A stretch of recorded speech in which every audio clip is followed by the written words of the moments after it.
Voilà, je me présente Dido Lakama, coordinateur de Change ASBL, Belgium et Congo. Change ASBL, c'est une association de jeunes afro-descendants qui ont décidé de valoriser la culture congolaise et l'identité congolaise, de se battre en Europe contre les discriminations, contre les actes de racisme et surtout de créer des ponts entre la communauté de la diaspora, mais surtout recréer des ponts avec notre pays d'origine, avec nos autorités et avec les populations du pays pour aussi inciter les jeunes qui sont nés en Europe de s'intéresser au développement de leur pays, notamment le Congo, de revenir, de visiter et de justement participer au développement de notre pays, le Congo. Et on s'est donné comme objectif, de travailler notamment avec la jeunesse, de la remotiver, de la valoriser, de lui apprendre son histoire, ses langues, ses traditions. On s'est aussi attelé, on essaie de s'atteler justement à donner des formations, mais à part les formations, les pousser à l'emploi en Belgique et au Congo. On essaye aussi justement de faire des voyages où on amène les jeunes de la diaspora ici au Congo et on ramène des jeunes du Congo de la diaspora pour que chacun d'entre eux apprenne à collaborer ensemble, apprenne à travailler. Et on fait beaucoup de soutien justement par rapport à tous les actes de discrimination, de racisme et d'inégalité. En Belgique, on se bat aussi pour valoriser nos droits. Nous, en tant que Congolais, on se bat pour, exemple, on a constitué une place Lumumba pour le personnage que ça a été historiquement, mais on a aussi créé justement, après une grosse manifestation le 7 décembre 2020, on a créé une commission parlementaire qui traite du passé colonial de la Belgique et je fais partie moi-même du groupe des experts de la décolonisation de l'espace public bruxellois. Ben écoutez, on essaie vraiment de collaborer avec le maximum d'associations, puisque un des objectifs, c'est vraiment de créer des pôles d'attraction. Pour moi, je pense que si jamais on arrive à se connecter ensemble, on peut créer des synergies. Nos communautés, ce qui leur manque, c'est de travailler en collaboration. Donc, on cherche des partenaires partout. En Belgique, on est vraiment un grand réseau. On a créé avec d'autres personnes la coordination des Congolais de Belgique. Ça marche très très bien. On a aussi justement des connexions et des rapports avec les gens en Europe, aux États-Unis, en Asie, mais surtout en Afrique. Parce que pour nous, la maison mère, c'est vraiment le Congo.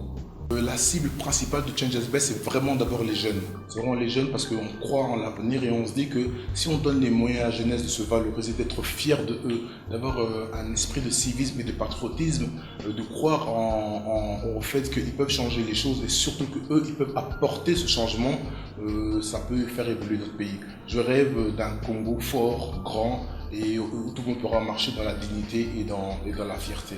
Écoutez, pour moi, si on devait un peu modifier l'éducation congolaise, il faut la concentrer d'abord sur notre civisme à nous, sur notre histoire à nous, et montrer à ces jeunes Congolais que être Congolais, c'est une fierté. Mais il faut leur apprendre à savoir c'est quoi être Congolais. C'est pour ça qu'il faut qu'on se rappelle qu'avant la colonisation, on était déjà des populations avec des grosses civilisations. On avait des peuples qui ont apporté énormément au monde. Et il faut que ces jeunes-là se réapproprient cette histoire, se réapproprient leur fierté, leur origine et leur identité. Bah, écoutez, les activités où je suis le plus fier en tout cas, c'est récemment, on vient d'honorer une femme qui s'appelle Maman Mouilou. Peu de gens la connaissent, c'est la femme de M. Simon Kibangu. Et voilà, elle a fait un travail énorme. Elle s'est battue durant la colonisation justement pour valoriser les droits des autochtones, donc des Congolais. On a mis une place Maman Mouilou à Bruxelles aussi. Et on se bat justement pour que cette place devienne une référence et une fierté pour les femmes africaines pour qu'elles soient fières. On a fait une place pour M. Lumumba. On a réussi avec notre mouvement BLM où on a rassemblé plus de 20 000 personnes pour justement lutter contre les discriminations que les afrodescendants ont été victimes. Ça, c'est une très très grosse fierté. Dans la manifestation, il y avait des blancs, des noirs, il y avait des francophones, des néerlandophones, des vieux, des jeunes, des hommes, des femmes. Et ça, c'est la plus grosse fierté que je peux être fier. Quelques temps plus tard, le roi est intervenu, le roi de la Belgique, pour justement donner un discours où il avait émis des regrets par rapport au passé colonial. Ensuite, ils ont créé une commission parlementaire qui traite du passé colonial. Ensuite, ils ont fait un travail sur la restitution des œuvres d'art. C'est issu du travail aussi que Change ASBL fait toujours en collaboration avec d'autres associations. On ne travaille jamais tout seul. Pour nous, c'est important justement de créer des synergies. Et puis, voilà, je vous l'ai dit aussi, je fais partie d'une commission, je fais partie du groupe des experts qui traitent du passé de la décolonisation de l'espace public bruxellois. Mais à part ça, ça fait quelques temps qu'on a été sensibilisés, touchés par la guerre en Ukraine et on a vu des jeunes d'origine congolaise qui ont fui les bombardements et on a tout fait pour essayer d'aller les chercher jusqu'en Ukraine. C'était pas facile du tout. On les a rapatriés jusqu'en Belgique et on essaye depuis quelques temps de les localiser, de les lister, de les aider, de les soutenir et de les accompagner par rapport aux démarches qu'ils doivent faire justement pour garder leur dignité et une vie de jeunes. N'oubliez pas qu'ils ont entre 18 et 25 ans. Écoutez, mon principal objectif, c'est justement de répondre à mon identité. Je me prétends être un leader de la communauté afrodescendante congolaise. Je me prétends être patriote. Donc moi et tous les autres qui ont collaboré avec moi, à partir du moment où on était sensibilisés par rapport à ces jeunes qui vivaient une situation de danger réel, on n'a pas eu d'autre choix justement de réagir et de mettre en place tous les mécanismes pour essayer, un, de les sécuriser, deux, les rapatrier, trois, les mettre dans un cadre de sécurité et aussi penser à leur avenir. Qu'est-ce qu'ils vont faire dans le futur? Est-ce qu'ils peuvent garder leur statut d'étudiant en Europe malgré qu'il y a une loi européenne qui protège les Ukrainiens, mais malheureusement pas les étrangers qui vivaient en Ukraine? Écoutez, nous, on a beaucoup travaillé justement avec notre réseau. On a un très grand réseau en Belgique et en Europe. Donc, on a lancé des appels, on a lancé des conférences, on a lancé des conférences de presse où justement on a eu des cotisations, des soutiens, des aides. Et justement, certaines personnes qui sont spécialisées dans ce domaine-là ont pris la charge d'aller jusque sur place, récupérer ces jeunes-là. Parallèlement, on sait que le gouvernement aussi a fait quelques actions, notamment pour sortir les jeunes de l'Ukraine. On était en contact avec eux, notamment avec le directeur des Congolais à l'étranger, avec qui on collaborait à chaque fois et on communiquait.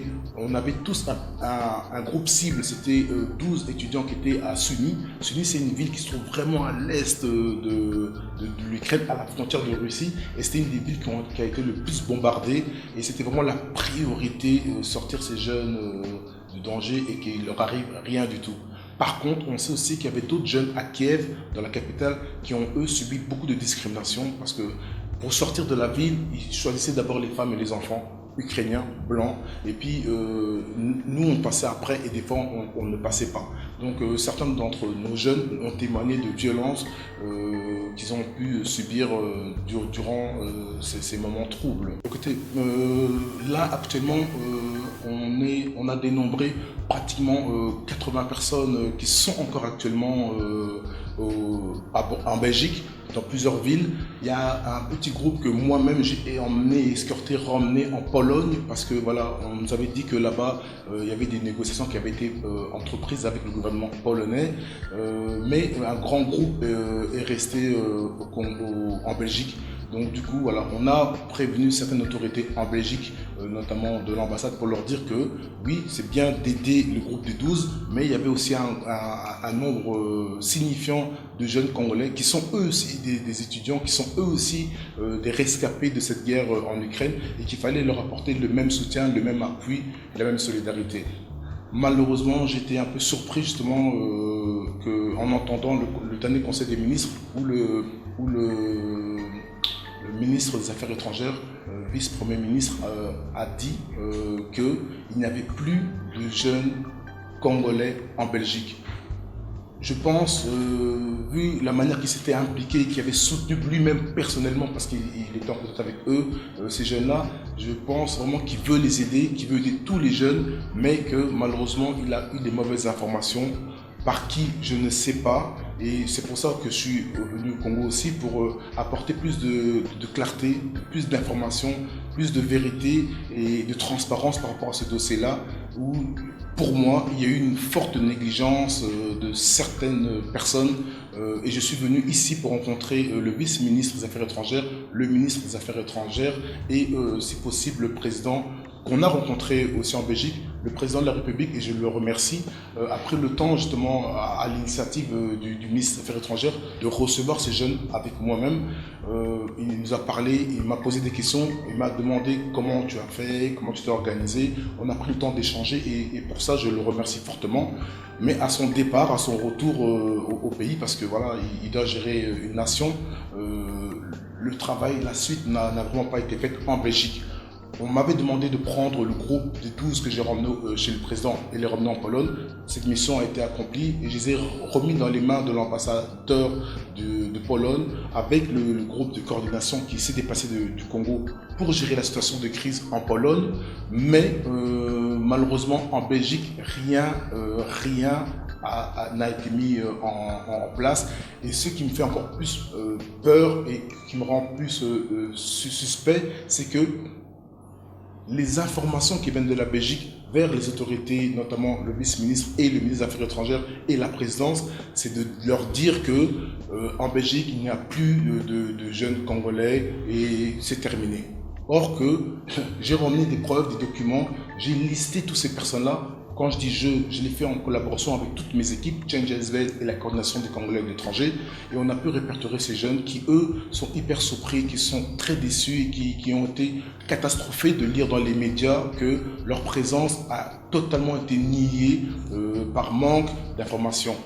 Écoutez, pour moi, c'est un combat que je fais depuis quelques semaines, pour pas dire maintenant un mois. Je suis venu ici justement pour essayer justement de prendre un mandat auprès des autorités de ce pays. Comme ils ont fait en Pologne, le gouvernement collabore avec une association qui fait un travail de terrain, qui loge les gens, qui nourrit les gens, qui font un travail vraiment d'information et qui les accompagne justement à se faire enregistrer dans les universités. Ça fait quelques temps que moi et ma structure, on a fait pas mal de contacts. On a contacté ici au Congo l'ambassade de Belgique avec qui il y a des pourparlers. On a négocié maintenant avec des universités qui au début étaient négatifs et aujourd'hui justement se sont ouverts justement à enregistrer nos jeunes compatriotes. On a aussi pris des accords pour les héberger dans des lieux où ils sont dignes et ils ont le confort, ils ont la nourriture, etc., etc. Donc on a fait un grand travail et nous ce qu'on aimerait c'est de ne pas le continuer tout seul, c'est de collaborer vraiment avec le gouvernement mais avec des personnes qui ont cette même volonté que nous d'aider tous les jeunes Congolais qui sont dans une situation de précarité, que ce soit en Belgique, en France, au Luxembourg, en Allemagne. On a des contacts avec des jeunes partout. On a pris le temps de faire un travail très propre et j'ai les documents avec moi. Je les ai d'ailleurs remis au vice-ministre des Affaires étrangères qui lui vraiment... et je le remercie aussi, a pris ça de cœur et j'ai vu vraiment qu'il voulait s'engager. Je voulais aussi rencontrer le ministre des Affaires étrangères lui-même qui aujourd'hui est en déplacement, mais j'espère vraiment que dans les plus brefs délais, je pourrai le rencontrer pour lui faire un rapport précis de la situation que vivent nos jeunes compatriotes. Ce sont des étudiants, ce sont des jeunes qui sont partis ici pour chercher leur avenir, leur vie. Ce sont nos enfants qu'on a envoyés en Europe pour apprendre des choses et pour revenir ici pour construire notre pays. C'est notre avenir. Si on commence à négliger notre avenir, c'est-à-dire qu'on condamne notre pays à vivre encore des décennies dans des situations où notre fierté, notre dignité est tous les jours mis en péril. On est critiqué par nous-mêmes et par les gens de l'extérieur. Moi, je veux que les choses changent. C'est pour ça que ça s'appelle Change ASBL. On veut que la situation change. On veut que le rapport entre le gouvernement et les milieux associatifs change. On veut que le rapport entre la diaspora et les pouvoirs de l'État et la population du pays change. On veut que le respect qu'on donne aux Congolais dans le monde entier change. Et si on veut que les choses changent, il faut nous-mêmes être les acteurs de changement. Écoutez, avec tout le respect que je dois à nos autorités, c'est pour vous dire que je suis à votre entière disposition. La coordination s'est organisée. Je suis ici avec mes propres moyens. Pourquoi? Parce que justement pour nous c'est important justement des fois de mettre notre argent, de mettre nos moyens. C'est comme pour faire sortir les jeunes d'Ukraine, on a fait ça avec nos propres moyens. Donc on n'est pas toujours motivé que par l'argent. Il faut aussi avoir le cœur, il faut aussi avoir des fois cette passion justement par patriotisme et par dévotion de notre drapeau congolais. Le message que je lance à notre gouvernement, c'est de dire il y a des personnes qui sont prêtes à collaborer avec vous pour que le drapeau du Congo monte au plus haut et que justement les populations congolaises dans le monde entier se sentent protégées par leur gouvernement parce que nous devons créer une nation très forte. Voilà, à mes jeunes, à mes enfants, à mes petits frères, mes petites sœurs, vous savez que je vous ai promis depuis le premier jour qu'on s'est rencontrés de me battre pour que vous ne soyez pas négligés. Je ne vais pas lâcher, on va continuer, on va faire tout ce qui est nécessaire pour que vous récupérez votre dignité, que vous soyez en sécurité et que demain vous soyez les gens qui construiront notre pays. Je ne veux pas vous lâcher, je vais continuer, même si c'est difficile, même s'il y a des blocages, même s'il y a des épreuves, même s'il y a des menaces, on va continuer à faire notre travail parce que c'est du patriotisme, c'est l'amour et c'est qu'avec de l'amour qu'on va construire notre pays. Merci, courage à vous. Hein.